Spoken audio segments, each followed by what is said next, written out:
오늘은 뜻깊은 우리 청운교회 설립 31주년 기념주일입니다. 여러분, 우리 예수 믿는 사람 교회 없이 살 수 없어요. 그래서 하나님께서 우리에게 교회를 주셨다는 것은 놀라운 은혜요, 축복입니다. 그래서 오늘 저는 하나님의 꿈은 교회입니다, 이런 제목으로 은혜를 나누기를 원합니다. 여러분, 영국 교회를 잘 아시지요? 전 세계에 가장 먼저 복음을 전파했던 나라 영국입니다. 여러분, 우리나라 최초의 선교사 토마스도 저 영국 웨일즈 지방의 사람이었지요. 그런 영국 교회가 여러분 지금은 다 무너져서 교회마다 이슬람화 되어버렸어요. 여러분, 영국만이 아닙니다. 유럽 교회가 그렇게 되어졌습니다. 이유가 뭘까요? 여러분, 교회라는 공동체 속에서 성령 하나님의 역사를 외면했기 때문입니다. 여러분, 교회는 성령의 은혜, 성령의 능력, 예수의 보혈, 예수의 부활, 천국, 지옥, 이러한 것들이 전파되어가 이게 교회의 본질입니다. 여러분, 미국 교회도 그렇습니다. 도시의 작은 교회나 외곽의 교회들이 다 죽었어요. 여러분, 그런 교회들도 교포들이 그 미국 교회를 임대하였음으로 인하여 지금 지탱되어지고 있습니다. 왜 그렇습니까? 언제부터인지 교회 속에서 리더십을 강의하고 인생 성공이나 선포하는 그런 공동체가 되어버렸어요. 여러분, 교회는 리더십을 듣기 위하여 온 것도 아니고 여러분 인생 성공을 위하여 그러한 전략을 듣기 위해서 온 것도 아닙니다. 여러분, 교회는 정말 성령이 역사하고 예수의 십자가와 보혈이 증거되어지고 이 세상만이 인생의 전부가 아닌 영광의 하나님의 나라 천국이 있음을 깨달아 천국과 지옥을 선포하는 곳, 이게 교회입니다. 우리 한국교회는 어떻습니까? 제가 어렸을 때만 해도 천국과 지옥은 설교의 단골 메뉴였습니다. 요즘은 천국과 지옥에 대한 이야기하면 아주 고래타분한 설교를 한다고 말합니다. 성령의 역사, 성령의 능력을 선포하고 성령 충만을 선포하면 왠지 시대에 뒤떨어졌다고 말합니다. 그러므로 인해서 80년대까지 그렇게 부흥을 가져왔던 한국교회가 지금은 마이너스 성장하며 곤두박질을 하고 있습니다. 왜 이렇게 되었을까요?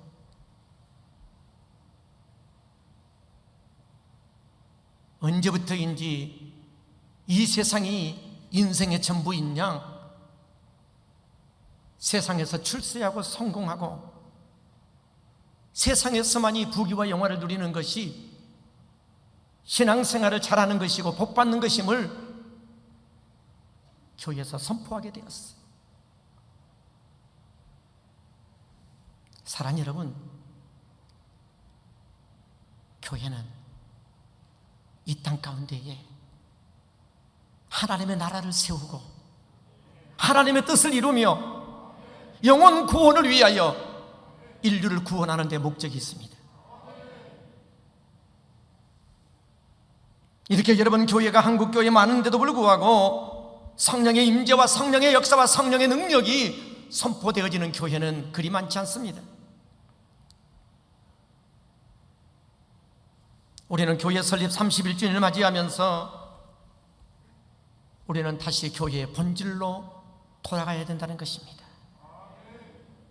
여러분, 교회의 본질로 돌아가려면 우리가 초대교회로 돌아가면 됩니다.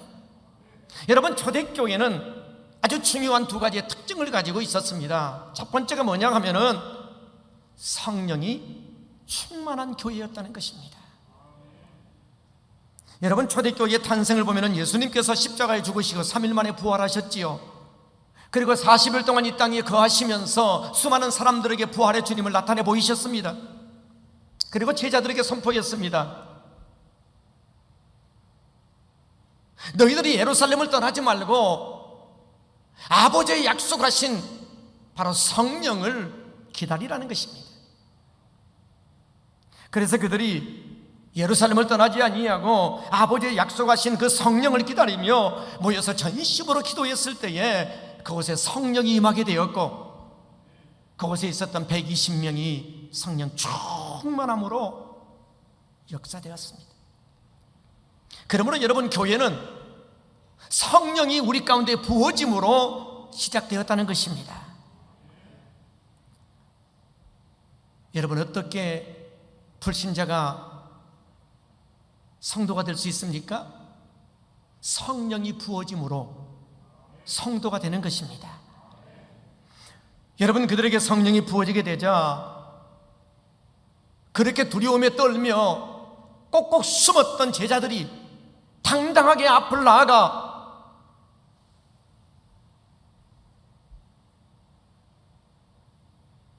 정말 예수가 그리스도이심을 담대하게 전했습니다.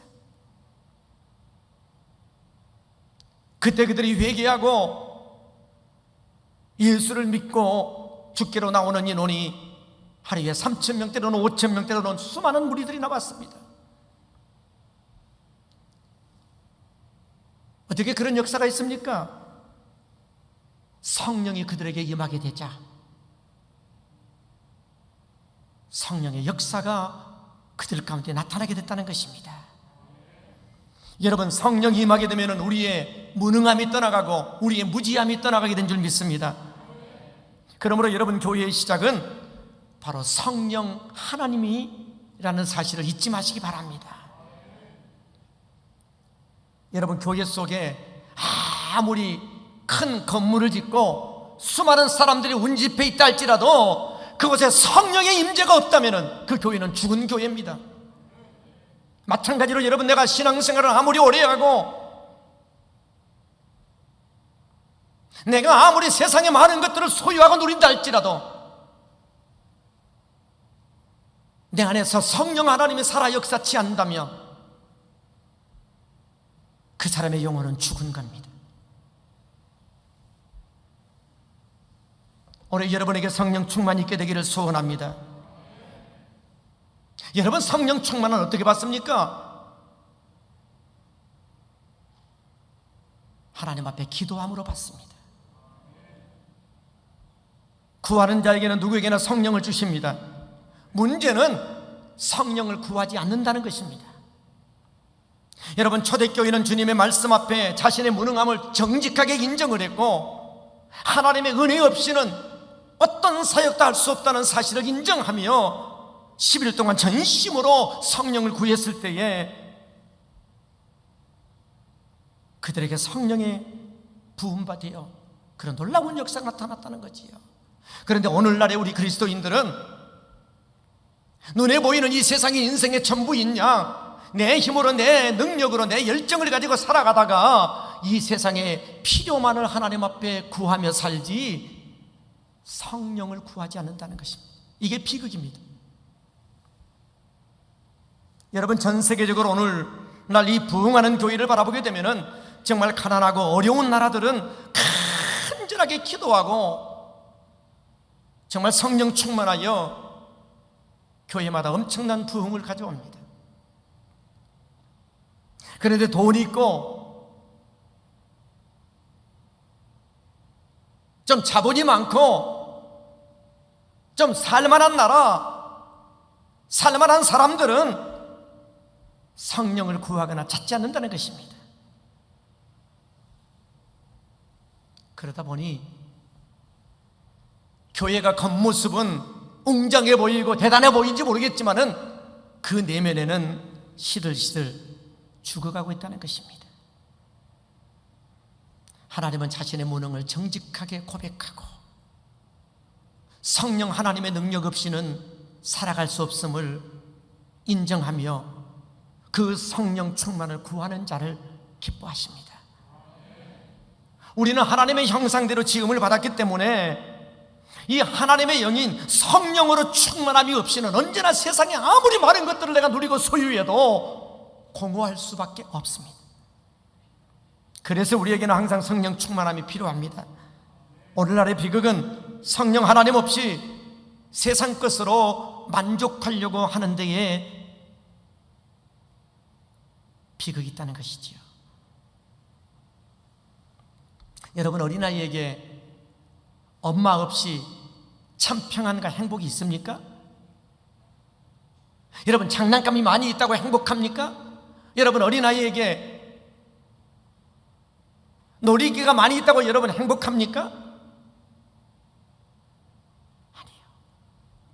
그 아이는 아무리 많은 것들이 있어도 엄마의 품에 안기기까지는 참된 평안과 행복이 없습니다. 마찬가지입니다. 우리가 아무리 세상에 많은 것들을 소유하고 누린다 할지라도 여러분, 내 안에 성령으로 충만하지 아니하면 우리는 결코 만족할 수 없습니다. 여러분, 제발 신앙생활하면서 그저 하나님이 우리에게 주시는 선물로, 장난감으로 제발 만족하며 사는 자 되지 마시고 이 땅에 나를 보내신 성령 하나님으로 인하여 기뻐하고 만족하며 사시기 바랍니다. 우리가 성령으로 충만하려면 여러분의 기도가 살아야 합니다. 이 성령의 역사는 사도행전에서는 불같은 성령으로 오셨지만은 구약의 에스겔서를 보면은 생수가 되시는 성령으로 우리에게 흘러들어왔습니다. 에스겔 47장 1절을 볼까요? 그가 나를 데리고 성전문에 이르리시니 성전의 앞면이 동쪽으로 향하였는데 그 문지방 밑에서 물이 나와 동쪽으로 흐르다가 성전 오른쪽 제단 남쪽으로 흘러내리더라. 여기 여러분, 성전에서 흘러나오는 물이 바로 성령의 생수입니다. 이 생수가 바로 들판에 메마른 나무를 살리고 죽은 강을 살리고 심지어는 죽은 바다도 살려내는 능력이 있다는 것입니다. 여러분, 성령이 이런 생수의 강으로 흘러넘치게 되면 보잘것없는 잎사귀도 약재료가 되는 가치 있는 존재로 바뀐다는 거지요. 여러분, 에스겔 47장 12절을 볼까요? 강 좌우가에는 각종 먹을 과실나무가 자라서 그 잎이 시들지 아니하며 열매가 끊이지 아니하고 달마다 새 열매를 맺으리니 그 물이 성소를 통하여 나옵니다. 그 열매는 먹을 만하고 그 잎사귀는 약재료가 되리라. 여러분, 성전 문지방에서 흘러나오는 물이 닿는 곳곳마다 살아나는 역사, 열매 맺는 역사가 있는 것처럼 성령의 생수가 성령 충만함으로 내 안에서 흘러 넘치게 되면 여러분들이 가는 곳곳마다, 여러분들이 머무르는 곳곳마다 살아나는 역사가 있고 열매 맺는 역사가 있게 된다는 것입니다. 이 물은 성소를 통하여 나옵니다.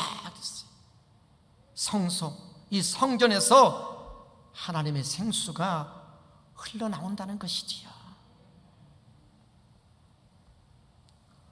여러분, 성령이 역사하지 아니하면 우리가 살아있지만 그 교회는 죽은 교회입니다. 여러분은 날마다 성령 충만하여 살아있는 그리스도인으로 사시게 되기를 소원합니다. 베드로가 성령이 충만하게 되었어요. 그러게 되자 너희들이 생명의 주가 되시는 예수 그리스도를 십자가에 못 박아 죽였더라고. 그 당시에 두려움에 떨 수밖에 없었던 유대 지도자들과 유대인들을 향해서 그냥 돌직구를 던진 거예요. 사도행전 2장 36절을 볼까요? 그런즉 이스라엘 온 집은 확실히 알지니 너희가 십자가에 못 박은 이 예수를 하나님이 주와 그리스도가 되게 하셨다. 너희가 십자가에 못 박아 죽인 그 예수를 하나님께서 너희들의 주인 되게 하셨고, 너희들의 죄 문제를 위하여 십자가에 죽으사 구세주 그리스도가 되게 하셨다는 거예요. 여러분, 과거에는 베드로가 이렇게 당당하게 예수를 전하지 못했어요. 두려움에 떨었다니까요. 요즘 남자들 말로 표현하면 쪽팔려서요 전도를 못했어요. 그런데 베드로가 지금 완전히 달라졌습니다.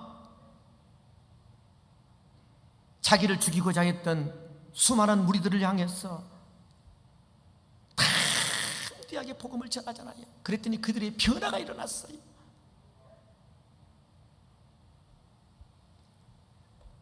여러분, 교회 나와서 신앙생활을 오래 했다고 여러분 그 사람 변하는 거 아니에요. 성경을 많이 한다고 여러분 그 사람 변화된 게 아닙니다. 하나님 말씀 설교 100번 1000번 들었다고 해서 여러분 그 사람 변화되는 게 아니에요. 성령이 내 안에 역사해야 변화된 줄로 믿습니다. 그래서 말씀을 전할 때에 성령이 내 안에 역사하게 되면은 그 말씀이 내 심령을 찌르고 내 양심을 찔러서 내가 어찌할꼬 탄식하며 회개가 일어난다는 거지요. 사도행전 2장 38절을 볼까요? 베드로가 이르되 너희가 회개하여 각각 예수 그리스도의 이름으로 세례를 받고 죄 사함을 받으라. 그리하면 성령의 선물을 받으리니. 지금 베드로가요 마가다락방에서 성령을 체험하고 나서 지금 전하는 설교 내용입니다. 여러분, 교회라는 것은 그저 사람들이 그냥 모였다가 흩어지는 그런 곳이 아닙니다. 교회는 성령이 역사하는 곳입니다. 여러분, 내 힘으로 내 능력으로 사는 삶을 다 청산하시고 성령의 능력으로 성령의 힘으로 살아가는 자 되기를 소원합니다. 여러분, 예수님께서 십자가에 죽으셨는데 그 예수님을 사망 권세를 이기게 하시고 부활하여 살아나도록 역사하시는 분이 누굽니까? 그게 성령입니다. 로마서 8장 11절을 볼까요? 예수를 죽은 자 가운데서 살리신 이의 영이 너희 안에 거하시면 그리스도 예수를 죽은 자 가운데서 살리신 이가 너희 안에 거하시는 그의 영으로 말미암아 너희 죽을 몸도 살리시리라. 여기서 말하는 영이 바로 성령입니다. 성령. 그래서 성령은 살리는 영입니다.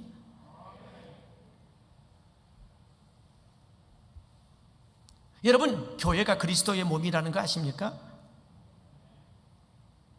여러분, 예수님께서 십자가에 죽으시고 부활하셨지요. 그리고 그의 영은 하나님께로 갔습니다. 그런데 예수님은 그의 몸을 이 세상에 남겨두었어요. 그게 바로 교회입니다. 그래서 에베소 1장 23절에 보면 교회는 그의 몸이니 만물 안에서 만물을 충만하게 하시는 이의 충만함이니라. 여러분, 교회가 예수의 몸이라면은 예수님을 죽은 자 가운데서 살리신 분이 성령이라면 죽은 교회를 여러분 살릴 수 있는 분은 여러분 성령밖에 없습니다. 그러므로 여러분, 교회는 다시 성령의 바람이 불어야 합니다. 그래서 교회 속에서 다시 모든 것들을 살려내는 생수의 강이 흘러넘쳐야 합니다. 지금 전 세계적으로 바로 부흥하는 교회의 공통점이 뭔 줄 아십니까? 성령이 역사하는 교회라는 거예요. 여러분, 목장마다 사람들의 말로 여러분 풍성하지 마시고 성령의 임재로 인하여 그분의 역사, 그분의 능력으로 충만하게 되기를 소원합니다. 그러려면 여러분 목장 모임마다 여러분 다시 새롭게 기도가 살아나게 되기를 소원합니다. 여러분, 목장 모임 속에서 제일 중요한 부분이 뭡니까? 사역입니다. 사역. 기도하는 시간. 그 사역을 통해서 자상하시고 섬세하신 어머니와 같은 그런 성령의 역사를 체험해야 됩니다. 우리 교회가 예배 때마다 은혜가 있고 설교를 통해 감동을 받고 이렇게 하나님의 임재가 있다는 것은 제가 설교를 잘해서라기보다도 우리 교회 속에 성령의 역사가 임하고 있다는 것입니다. 여러분, 제발 교회 구경꾼처럼 다니지 마시고 여러분 교회에 직접 뛰어들어 성령 하나님의 역사를 경험하고 신앙생활하는 자 되기를 소원합니다. 그래서 성령의 생수가 여러분의 심령을 통해서 가정과 여러분의 삶의 터전마다 다 흘러넘쳐감으로 인해서 여러분들이 가는 곳곳마다 살아나는 역사, 회복의 역사, 치유의 역사 있게 되기를 소원합니다. D.L. 무디 목사님은 초등학교도 제대로 나오지 못했어요. 그가 18살 때에 성령 하나님을 구체적으로 체험하게 됩니다.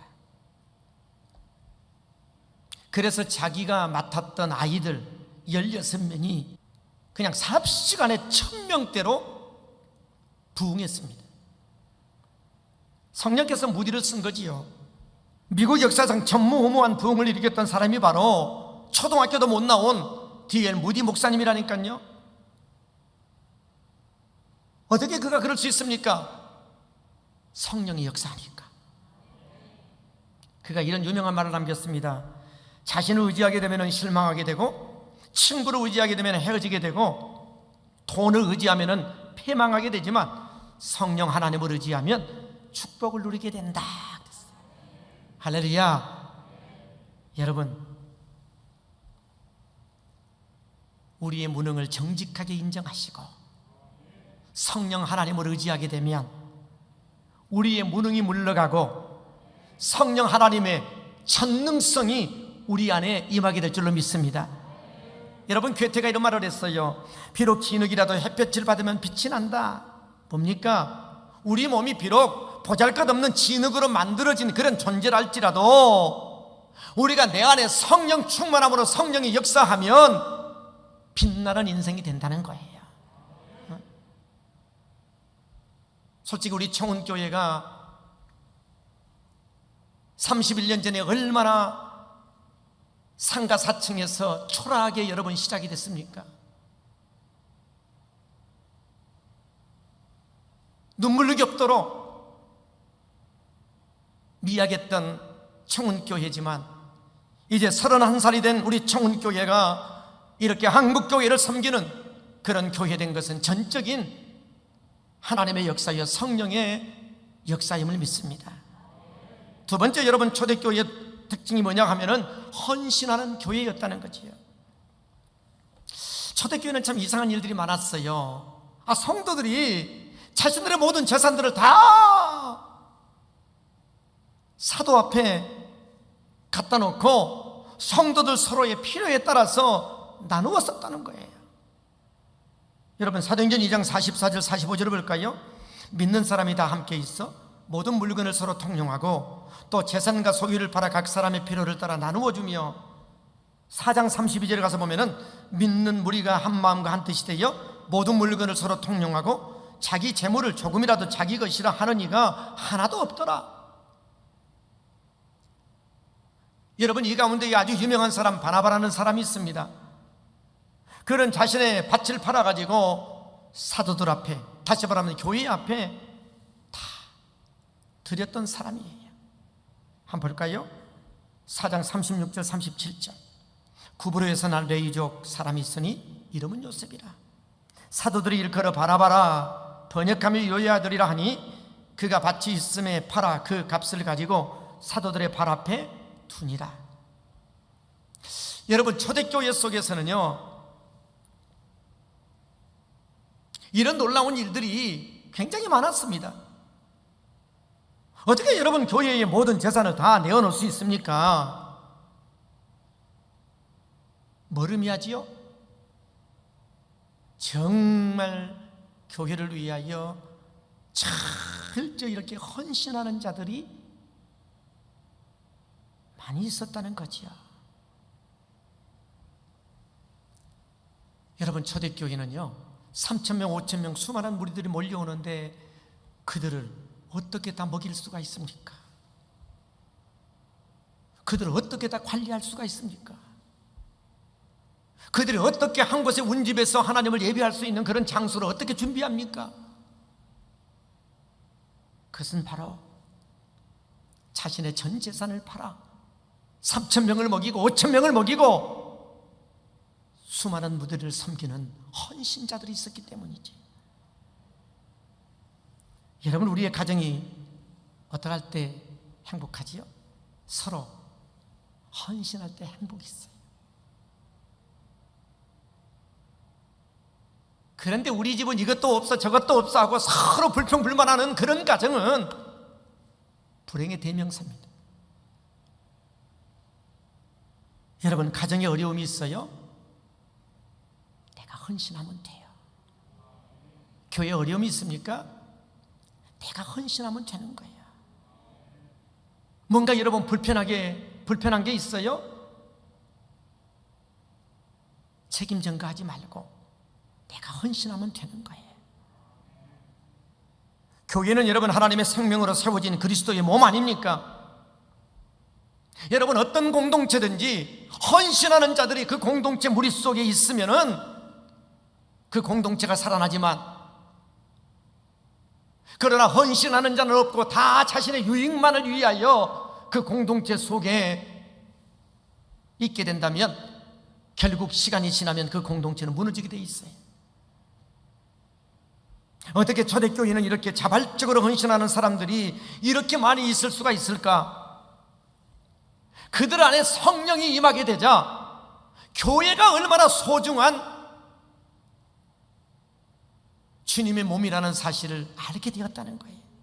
그래서 교회의 가치를 알았어요. 그래서 그들은 누구보다도 교회를 소중하게 생각했습니다. 성경은요 교회를 예수님의 핏값으로 샀다라고 말합니다. 오늘 본문을 다시 한번 읽어봅니다. 여러분, 한 목소리로 한번 시작.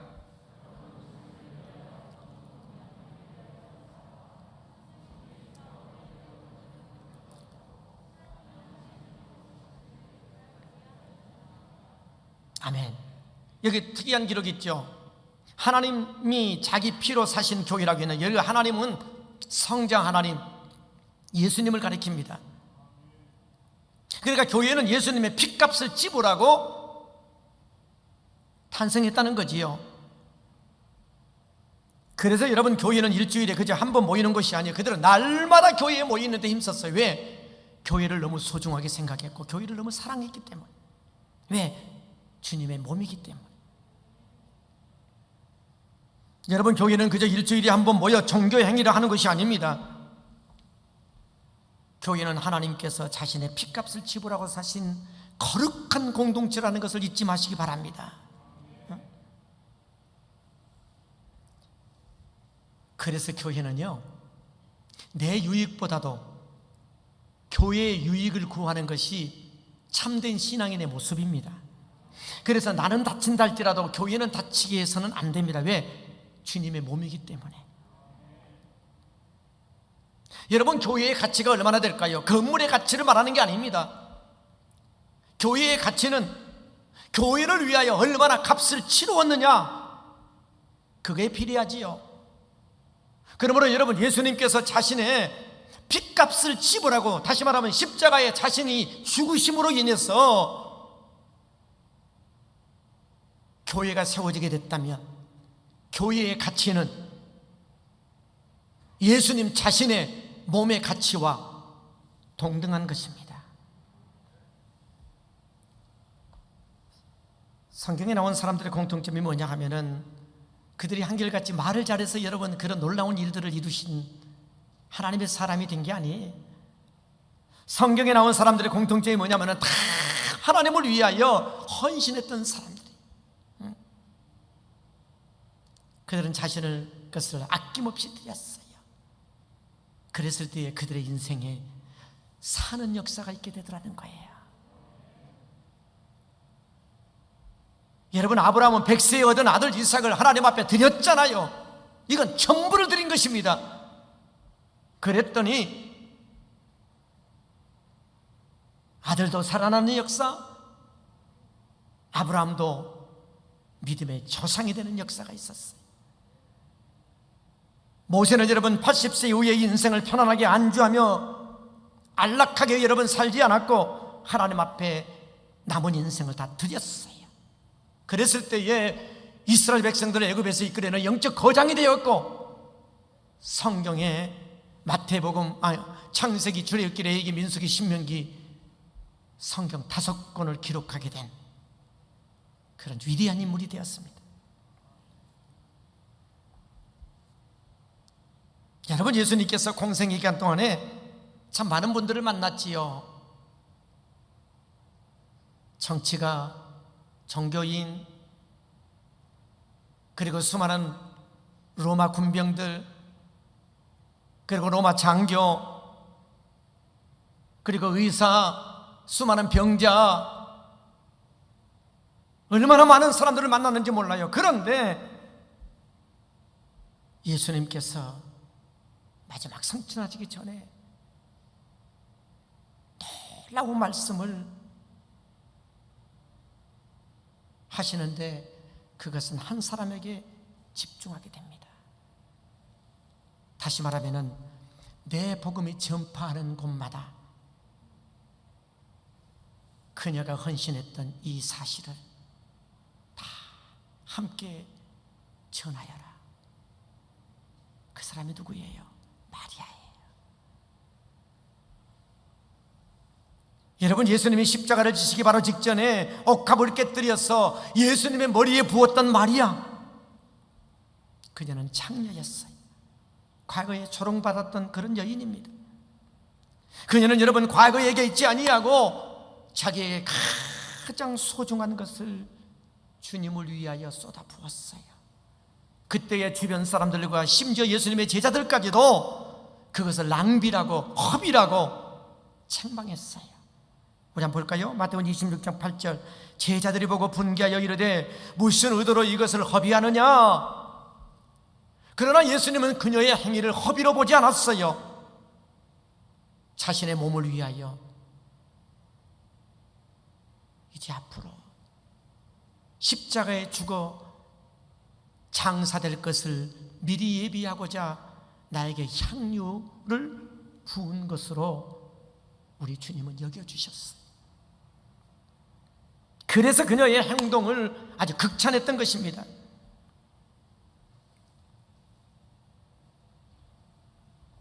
그래서 예수님의 몸인 교회를 위하여 여러분도 거룩한 헌신이 있게 되기를 소원합니다. 이 마리아가 예수님께 옥합을 떠뜨린 행동은 이 세상의 유익을 구하기 위함이 아니었습니다. 영혼을 위한 것이었어요.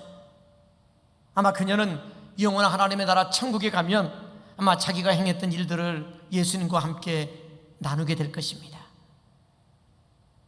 여러분이 예수님을 믿는다면서도 그저 이 세상 것만을 추구하고 이 세상 것만 관심을 가지고 영원히 사는 영원을 위하여 아무런 관심도 없이 여러분 살아간다면 여러분 참된 그리스도인이 아닙니다.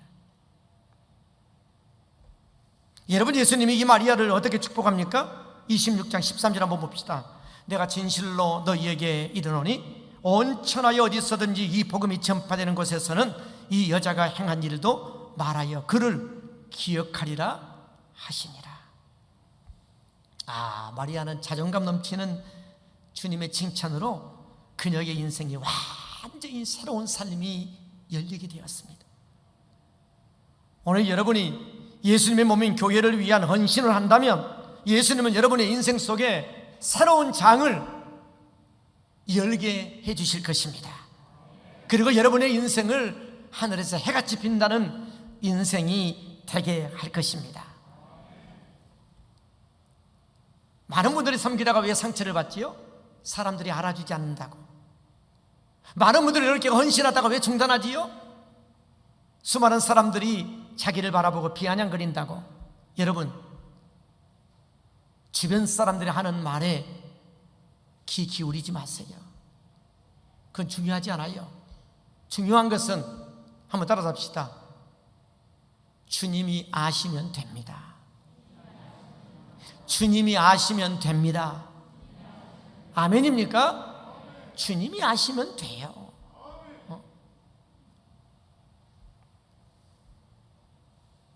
사랑하는 여러분, 정말 우리가 신앙의 삶을 살아가면서 주님의 몸인 교회를 변함없이 사랑하고 섬기는 자가 되기를 소원합니다. 제가 왜 청운교회를 31년 동안 변함없이 한결같이 이렇게 섬기는 줄 아십니까? 이 교회가 사람의 인위적인 방법으로 세워진 게 아니고 친히 주님께서 핏값을 지불하시고 세우신 교회이기 때문에 그렇습니다. 여러분, 주를 위한 헌신을 미루지 마십시오. 어쩌면 지금 내가 헌신하지 않는다면 영원히 하지 못할 수도 있습니다. 우리는 헌신하는 것만큼 여러분의 인생은 커지게 되어 있습니다. 하나님의 꿈은 교회입니다. 그래서 하나님은 교회를 통하여 자신의 뜻을, 자신의 꿈을 이 땅 위에 이루어 가시는 것입니다. 여러분, 제발 신앙생활 하면서 부끄러운 헌신하지 마십시오. 초라하게 헌신하지 마십시오. 하나님은 오늘 또 헌신하는 자를 통해서 놀랍고도 위대한 일들을 이 땅 가운데에 이루어 가십니다. 우리 인생 너무 짧아요.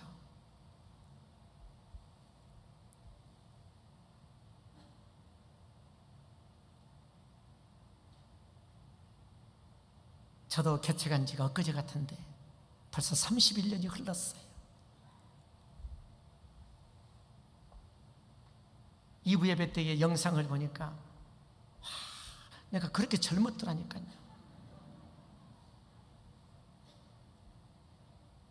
제가 예수님 나이에 개척을 했어요.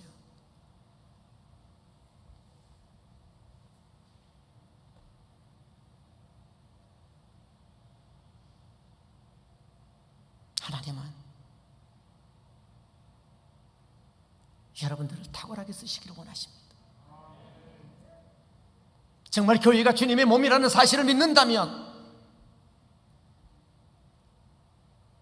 여러분, 하나님 앞에 꽉 붙잡힌 바 되어 이 땅이 하나님의 뜻, 하나님의 나라를 세워가는 일에 하나님의 신실한 통역자가 되어 정말 멋지게 쓰임받는 여러분의 남은 생애가 되기를 주의 이름으로 축원합니다. 축원합니다. 기도합시다.